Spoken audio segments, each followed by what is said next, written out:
Finding your soulmate, your partner in crime, your husband or wife, this was a major priority for many teenagers, especially girls in the 1950s. Back then, marriage and the nuclear family were seen as essential for living a fulfilled life. But how did teens go about achieving this? What were the steps to finding the one? In this video, we'll explore what dating, going steady, and popping the question look like in the mid-century America. Hi, my name is Hannah Trulli-Alicia, and for the past 4 or 5 years, I've been creating retro-themed content on TikTok and Instagram.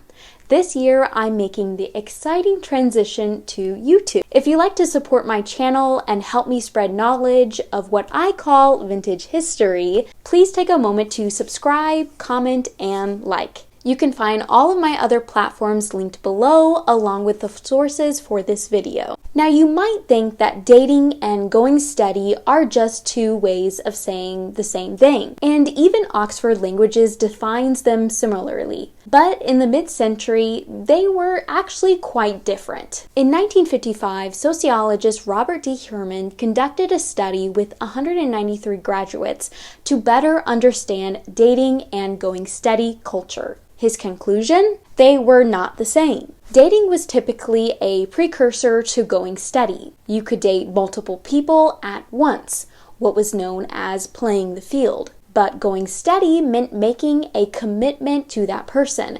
It was a relationship that lasted long enough to be recognized by themselves and their peers, and as well as family. What did dating look like? Dating in the 1950s was casual, non-exclusive, and often short-term. Many teens preferred group dates, which relieved pressure and allowed them to observe how someone acted around others. A 1950 Kernet instructional film, What to Do on a Date, even recommended checking your local community rec center for date activities, something most teens today don't have.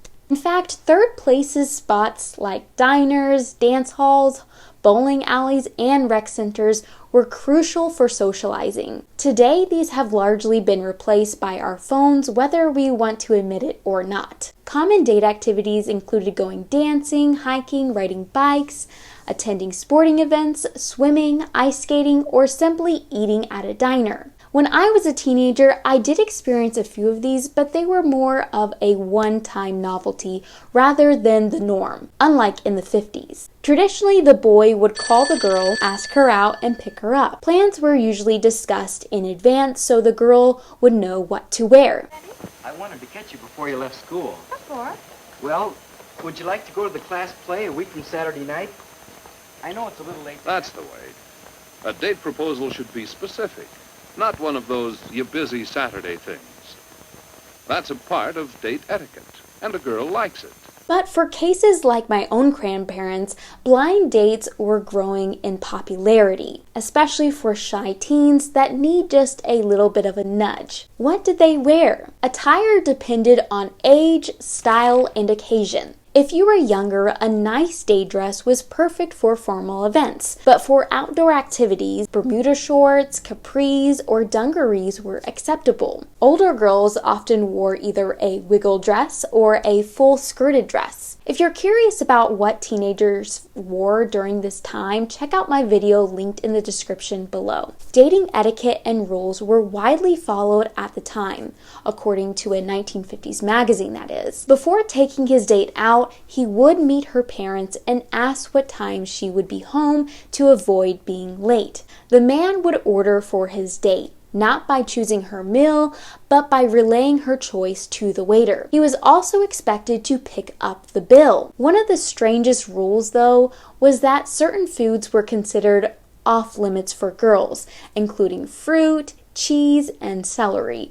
Or if eaten, they had to be consumed daintily. Now, do I personally agree with these? Absolutely not. Especially the food rule. You're a girl, not an alien. Eat your food. And of course, these rules were mostly opinion-based as they came from a magazine. Going steady was the next step after dating. After several dates, a couple might decide to go steady, often symbolized by the boy giving his class ring.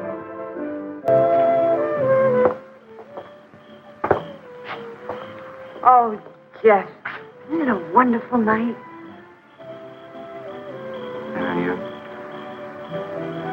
Yeah, you're pretty wonderful too, Mary.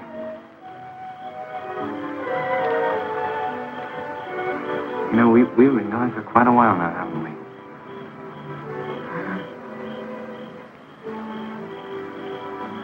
Yeah, you're the nicest girl I've ever met, Mary.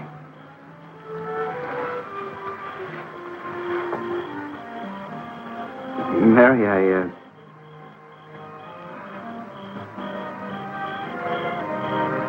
Mary, would you wear my school ring?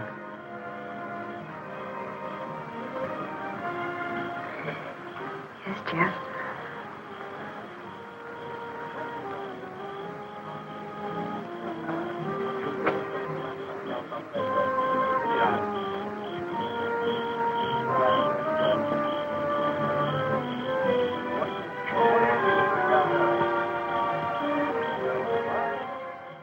The girl would wear it either on a chain for a necklace or on her index finger or thumb. But as in any era, communication wasn't always perfect.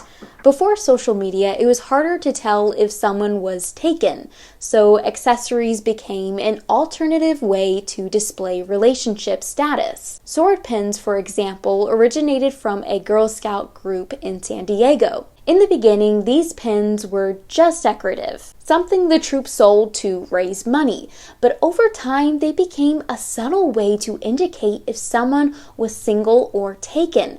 If a girl wore 2 horizontal pins, it meant they were single. The blade down signaling they were taken. A blade up meant they were actively looking for a date. But for the girls not even wanting to step into the dating pool, you would have 2 vertical swords. Another way teenage girls displayed their relationship status was through hair bows. Tying the bow on the top of their head meant they were looking for a boyfriend, while wearing it in the back indicated they weren't interested at all. If a girl positioned her bow on the right side, it meant she was deeply in love, while a bow on the left side meant she was going steady. Often parents viewed going steady differently depending on the situation. If they were too young, parents would discourage them in fear they might be intimate outside of wedlock. While marriage was often on the horizon after going steady, this didn't necessarily mean a couple was engaged. In fact, it was normal to go steady with a few people to learn about themselves and others, but it did suggest they were serious about their future together. Overall, marriage was often expected, sometimes even in high school or college. The average age for marriage was 23 for men and 20 for women, but according to the National Institute of Health, 15 to 20% of women married under 18 in the 1950s. One famous example was Shirley Temple. At 17 years old, she married 22-year-old John Agar, whom she had met at just 15. Marrying young wasn't just common, it was normalized, even among celebrities. Still, many parents and community leaders discourage early marriage. Pastors and counselors often discuss the pros and cons with young couples. High schools and colleges even showed PSAs on the subject, like When Should I Marry?, which highlighted the risk of marrying young, including financial struggles, lack of experience, and the challenges of raising children. Another short film from 1957 Is This Love? Contrasted 2 engaged couples, one waiting until they could afford to marry, the other rushing right into it. The film ended with a question for students that were watching it. Will this love last? When the time came to propose, it wasn't just about getting an engagement ring. It had to be a diamond ring. This tradition was largely influenced by De Beers' famous marketing campaign, A Diamond is Forever, which convinced Americans that diamonds symbolized eternal love. In the near future, I plan to dive deeper into weddings in the 1950s, so stay tuned for that. So what do you think? Did I miss anything? Let me know in the comments below. As always, my name is Hannah Truly Lisha. Thank you for learning with me.